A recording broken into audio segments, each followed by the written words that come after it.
기도하는 의인이라는 제목으로 말씀을 보겠습니다. 우선적으로 18절에 보니까 마음이 상한 자는 이라는 말씀이 나오고 있습니다. 여호와는 마음이 상한 자를 가까이 하시고. 자, 오늘 말씀에서 마음이 상한 자는 각 절에서 누구라고 합니까? 17절 19절에서 의인이라고 합니다. 의인. 그리고 20절에서 그라고 말할 수 있습니다. 그.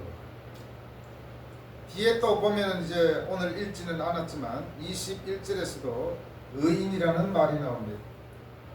그리고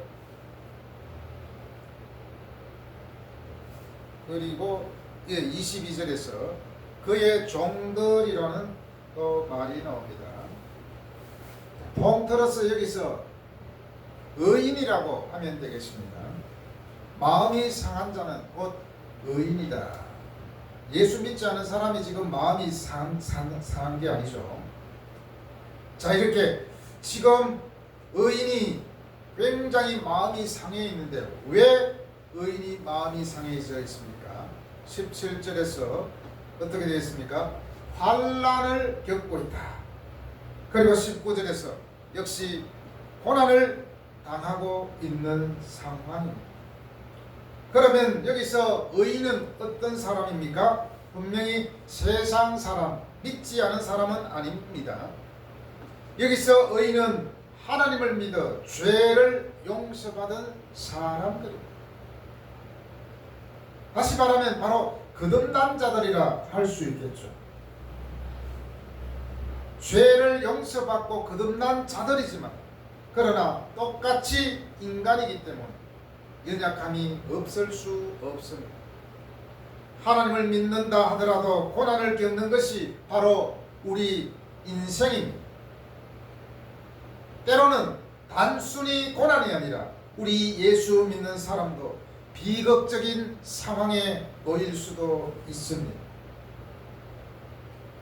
자, 여기서 그러나 하나님을 믿는 사람과 안 믿는 사람은 해결 방법이 다르다는 것입니다.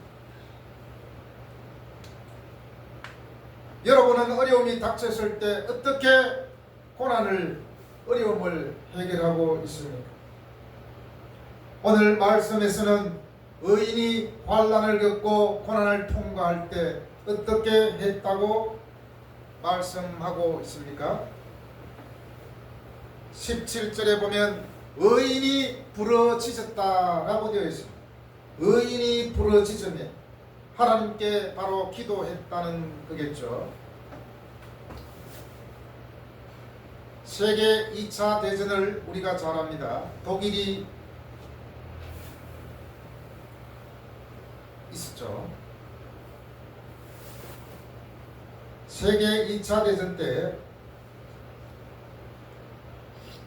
믿음으로 고난을 통과한 여성이 있었습니다. 네덜란드의 코리 템품이라는 여성입니다. 그녀의 집은 아주 독실한 기독교 가정이었습니다. 아버지는 평범한 수리점을 운영했습니다. 그녀의 가족의 신앙은 아주 단순했습니다. 하나님이 사랑하시는 사람을 우리도 사랑해야 한다. 그래서 전쟁이 시작되었을 때 유대인들을 숨겨주기로 했습니다. 그들은 집안에 비밀방이 있었습니다. 이 방은 벽 뒤에 숨겨져 있었고 나치가 와도 발견하기 힘든 그런 구조였습니다. 이 작은 방에 대략 800명의 유대인과 저항 운동가들이 이 방에서 보호받았습니다. 결국엔 어떻게 되겠습니까? 누군가의 밀고로 말미암아 1944년 가족은 모두 체포됩니다. 그때 바로 코리와 언니 베시는 악명 높은 라벤스부르크라는 수용소로 이송되었습니다. 이곳은 여성 수용소였습니다. 환경은 매우 매우 끔찍했습니다. 굶주림과 질병과 폭력과 죽음이 바로 앞에 펼쳐져 있는 그런 곳이었습니다. 그런데 코리는 이 안에서 성경을 나누고 사람들을 위로하며 작은 예배 모임을 이어갔습니다. 끔찍한 것은 어떤 것이냐면 수용소에서 몸이 쇠약해지고 그리고 말 안 듣는 사람은 어떻게 해야 되느냐. 어느 날 간수들이 그 사람들을 불러 모읍니다. 야, 오늘은 병원에 진료 가야 되기 때문에 다 모이시오. 쇠약한 사람과 말 안 듣는 사람들 뽑아가지고 비누 한 장씩을 나누어주고, 자, 병원에 가기 전에 여러분은 몸을 씻어야 됩니다 하면서 철문을 하나 열어줍니다. 샤워실이죠. 그리고 다 들어가자마자 문이 철컥 닫힙니다. 그때부터 문제가 생기겠죠. 좀 있다가 가스가, 사람을 죽이는 가스가 나오기 시작합니다. 그래서 5분 10분 뒤에는 다 죽음의 몸으로 나오게 됩니다. 그리고 그 사람들을 또 그 옆에 화장장이 있었는데 거기에서 태워 없애버립니다. 그러면 하루 종일 시신 타는 냄새가 굴뚝을 통해서 많은 사람들에게 전해지겠죠. 그러니까 얼마나 두려움 속에서 살았겠습니까? 이러한 모습은 가장 어두운 상황에서 신앙이 인간에게 희망을 줄 수 있음을 보여주는 그런 장면입니다. 코리의 책이 자서전으로 나와 있죠. Hidden Place, 은신처라는 그런 제목으로. 그러나 안타까운 것은 코리의 언니 베시는 수용소에서 병이 들어 죽게 됩니다. 마지막 남긴 말이 참으로 울림을 주는 말입니다. 어떻게 말했느냐. 콜이 사람들에게 말해야 돼요. 하나님의 사랑이 미치지 못할 만큼 깊은 수렁은 없다고 반드시 사람들에게 얘기해야 돼요. 그리고 나서 그 다음날 숨을 거두었습니다. 그가 쓴 자서전에서 가장 강력한 메시지는 바로 용서였습니다. 전쟁이 끝난 후에 코리는 다시 아버지가 운영하는 시계점에 돌아와서 일을 하려고 하니까 손에 잡히지가 않습니다. 물건은 그대로 있고 집은 그대로 있지만 아버지도 없고 어머니도 없고 그저 눈물만 났습니다. 그래서 그는 이런 생각이 스쳐 지나갔습니다. 아, 내가 지금 수리점을 하고 있을 것이 아니라 다른 것을 해야 되겠다라는 생각이 들었습니다. 그래서 전쟁이 끝난 후에 그녀는 죽음의 수용소에서 겪었던 일을 이야기하며 또 많은 사람들을 돌보는 용서의 그런 사역을 감당했습니다. 특별히 자신을 괴롭혔던 나치 간수를 용서해 주었다고 합니다. 그래서 그녀는 이런 말을 했습니다. 당신이 아래를 보면 낙심하고 주위를 보면 두려워하고 바로 하나님 위를 보면 평안을 얻는다. 우여곡절 끝에 그녀는 무사히 어찌됐든 간수가 석방의 명부에 올려가지고 석방이 됐습니다. 그리고 나서 평생 동안 그녀는 용서의 사역을 하며 간정 사역을 하며 또 작가로서 활동을 했다고 합니다. 그녀가 감옥소에 있을 때 이런 기도를 했다고 합니다. 하나님, 숨겨온 이 성경책이 저 간수들에게 들키지 않게 해주세요. 그런 기도를 했다고 합니다. 특별히 옷 속에 성경책, 조그만 성경책을 넣을 수 있는 주머니를 만들었대요. 어떤 날은 이제 간수가 용모 검사를 한다고 하면서 쭉 오는데 바로 자기 앞에 왔는데 그냥 가버렸대요. 자기를 스쳐서 그냥 갔다고 합니다. 그래서 그 가운데서도 성경 공부를 하고 사람들을 모아서 예배를 드렸다고 합니다. 바로 그는 바로 하나님이 얘기한 바로 의인이었습니다. 의인은 힘들고 고난이 있을 때 기도하는 사람이라고 했습니다. 기도할 때 하나님께서는 어떻게 해주신다고 합니까? 바로 의인의 기도를 들으신다라고 말씀하고 있습니다. 들으신다는 것은 단순히 소리를 듣는 것이 아니라 응답하고 행동한다는 의미가 포함됩니다. 하나님은 의인의 기도를 무시하지 않으시고 주의 깊게 들으시며 구원의 행동을 시작하는 분입니다. 환난과 어려움이 찾아올 때 우리는 본능적으로 하나님께 부르짖습니다.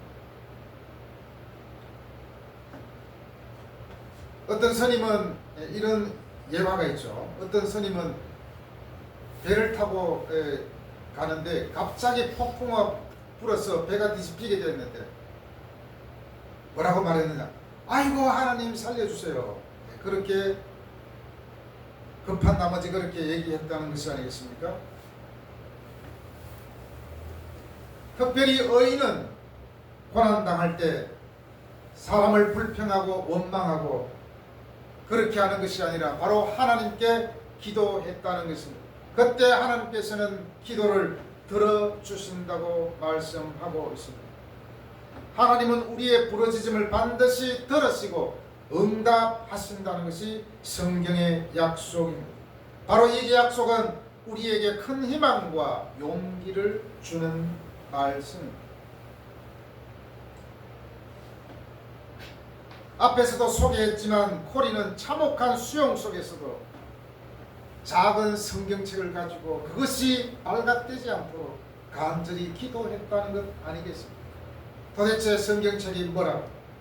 사실 이렇게 짧게 얘기하지만 그의 그 수용되는 그 모든 과정을 얘기하면 너무너무 참 마음이 짠하더라고요.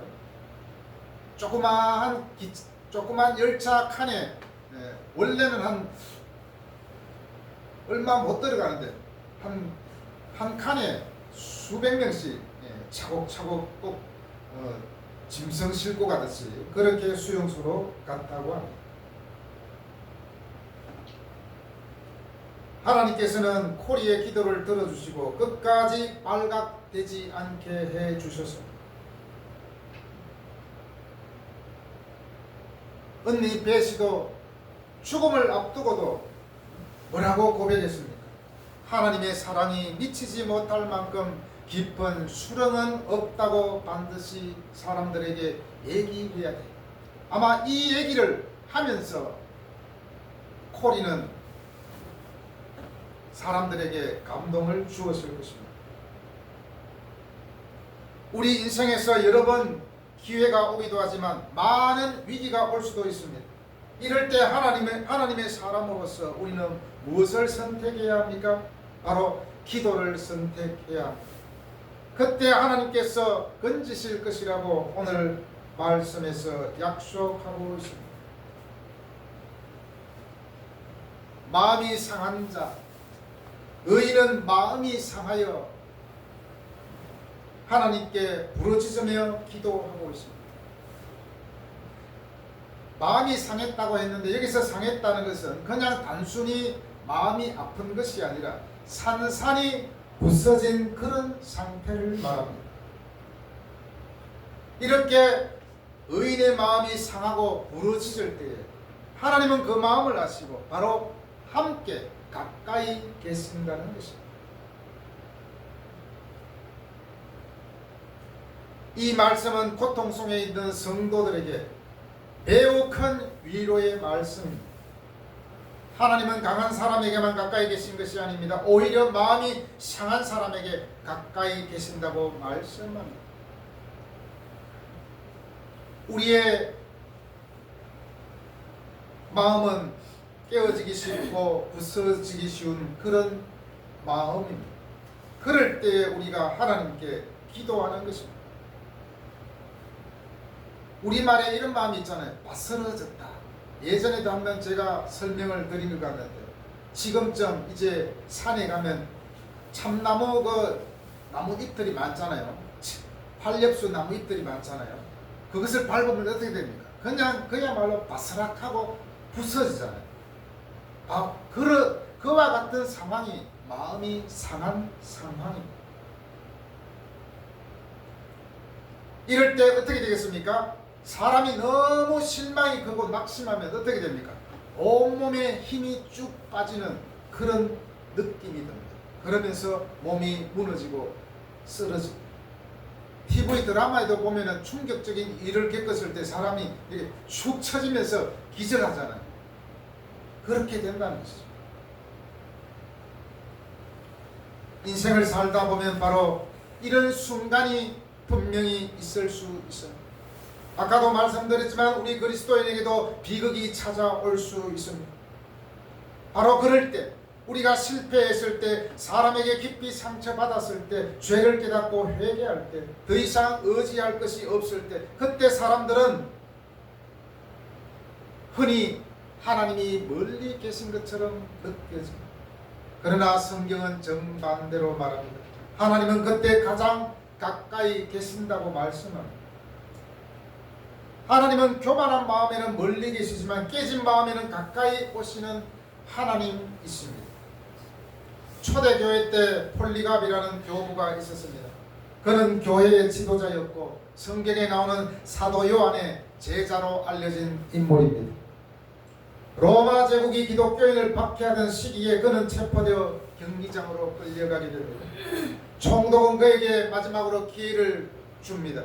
예수를 부인하고 황제를 주라고 부르면 내가 살려줄 것이다. 그러나 폴리갑은 전혀 응하지 않고 이렇게 대답했습니다. 나는 86년 동안 그리스도를 섬겼고 그분은 나에게 한 번도 해를 끼치지 않으셨다. 내가 어떻게 나의 왕을 모독할 수 있겠는가? 그의 믿음을 꺾을 수 없게 되자 사람들은 그를 화형에 처하기로 결정했습니다. 사람들이 장작을 쌓고 그를 묶으려고 하자 폴리갑이 말했습니다. 여러분, 나를 묶지 않아도 됩니다. 나에게 이 불을 견딜 힘을 주시는 하나님이 나를 붙들어 주시기 때문입니다. 그리고 그는 불 앞에서 기도하기 시작했습니다. 전능하신 하나님 아버지여, 오늘 나를 순교자의 수에 들어가게 하시니 감사합니다. 내가 이 잔을 받아 영원한 생명에 참여하게 하심을 감사합니다. 폴리갑은 불이 붙었지만 두려워하지 않았습니다. 오히려 하나님을 찬양하며 기도했습니다. 과연 이런 용기가 어디에서 나왔을까요? 분명 그는 하나님이 원하는 의인이었습니다. 우리는 헤어날 수 없는 어려움을 만났을 때 우리도 이렇게 고백할 수 있지 않겠습니까? 도대체 하나님은 어디에 계십니까? 하나님은 정말 살아계십니까? 이렇게 기도할 수, 이렇게 부르짖을 수 있습니다. 사람은 하나님이 멀리 계신 것처럼 느끼지만 하나님은 가장 가까이 계신 순간이 바로 그때입니다. 내가 고난당할 때, 내가 어려움 당할 때, 내가 죽음의 직전에 바로 그 순간에도 하나님은 함께, 나와 함께 하신다는 것입니다. 상한 마음을 치유하시고 그들을 구원하시는 하나님은 우리 삶의 진정한 위로자이십니다. 이것이 바로 하나님을 믿는 의인입니다. 이제 19절 21절에서 고난 중에도 하나님이 지키신다고 말씀하고 있습니다. 의로운 삶을 살아가면서도 여러 고난을 겪지만 하나님은 그런 고난 가운데서도 우리의 모든 부분, 심지어 뼈 하나하나까지 지켜주신다고 말씀합니다. 이것은 하나님의 세심한 사랑과 돌보심을 보여주는 것입니다. 성경은 절대로 의롭게 살면 고난이 없다고 말하지 않습니다. 오히려 의의 삶에는 고난이 많이 따르게 됩니다. 예수 때문에 고난당한 사람이 엄청 많습니다.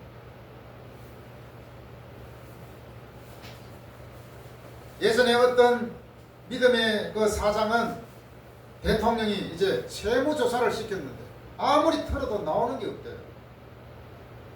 믿음의 사람으로서 철저하게 했다는 거죠. 믿음으로 살면 모든 일이 잘 될 것처럼 생각하지만 실제로는 그렇지 않습니다. 신앙 때문에 손해를 볼 때가 있습니다. 정직하게 살다가 오해받을 때도 있습니다. 하나님을 믿는데도 병과 문제를 겪을 수 있습니다. 성경은 이것을 절대 숨기지 않습니다. 그러나 중요한 것은 고난의 존재가 아니라 바로 하나님의 행동입니다. 여호와께서 그의 모든 고난에서 건지시는도다. 고난이 없는 삶이 아니라 고난 속에서 건지시는 하나님이 믿는 사람들의 소망입니다. 21절에서 그의 모든 뼈를 보호하시며 그 중에서 하나도 꺾이지 아니하도다 라고 표현합니다. 이 말은 단순한 육체 보호 이상의 의미입니다. 많은 믿음의 조상들은 순교할 때 이런 믿음으로 순교했지 않겠습니까? 너희들이 나의 육체를 죽인다 할지라도 내 영혼은 결코 죽일 수 없다. 하나님께서 함께 할 것이다. 그런 믿음으로 순교했습니다. 또 많은 고난받은 하나님 믿는 백성들도 이런 마음으로 살았다는 것이죠. 뼈를 보호하시며 그 중에 하나도 꺾이지 아니하도다. 이것은 히브리식 표현으로 하나님이 의인을 완전히 지킨다는 뜻입니다. 하나님의 보호는 부분적인 보호가 아니라 세밀하고 완전한 보호입니다. 우리가 보기에는 삶이 흔들리는 것 같아도 하나님은 우리의 삶을 보이지 않는 손으로 붙들고 계신다는 것을 우리는 믿어야 합니다. 우리가 넘어질 것 같은 순간에도 하나님은 이미 우리를 붙잡고 계십니다. 앞에서도 언급했지만 성경은 의인에게 고난이 없다고 말하지 않습니다. 19절에서 뭐라고 말합니까? 의인은 고난이 많으나 여호와께서 그의 모든 고난에서 건지시는도다. 성도의 삶은 고난이 없는 삶이 아니라 고난 속에서도 하나님을 붙드시는 삶입니다. 때로는 우리는 이렇게 질문합니다. 하나님이 나를 지키신다면 왜 이런 일이 일어납니까? 너무 고통스러운 나머지 이렇게 할 수도 있겠죠.